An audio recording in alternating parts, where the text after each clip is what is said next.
Thomas Hallock here, University of South Florida, St. Petersburg. Today's 3-minute lesson is about the interesting narrative of the life of Olaudah Equiano, or Gustavus Vassa, the African, written by himself.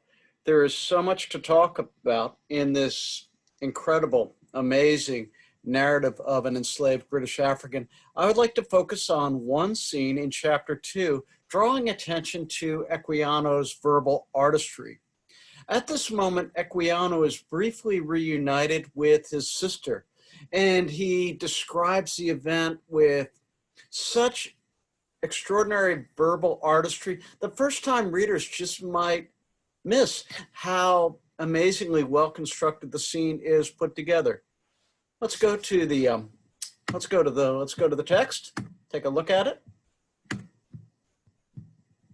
Equiano first begins by taking us into the moment. In this manner, I'd been traveling for a considerable time when one evening, to my great surprise, whom should I see but my dear sister? So he takes us to a here and thou, and he describes it as, of course, overwhelmingly emotional. I was quite overpowered. Neither one of us could speak.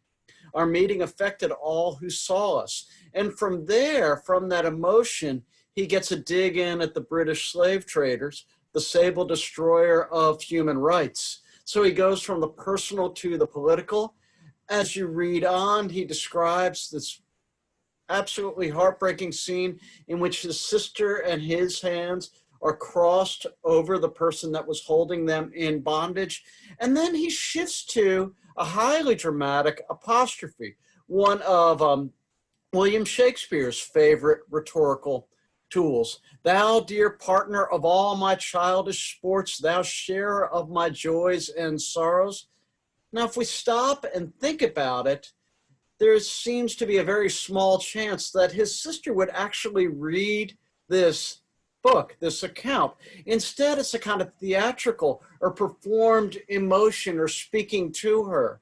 He's drawing from a technique that the scholar Michael Fried calls absorption and theatricality, in which your absorption and your emotion is very performative. It is kind of a theatrical element.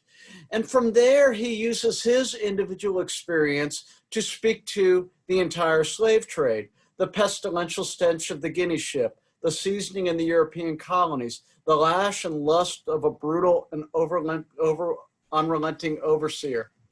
So I think what makes, to me, this account so rewarding after multiple reads is not only is it an amazing story, but it's a story that is so incredibly well told. Again, you have to go through it slowly, chapter by chapter, just to understand the rhetorical sophistication.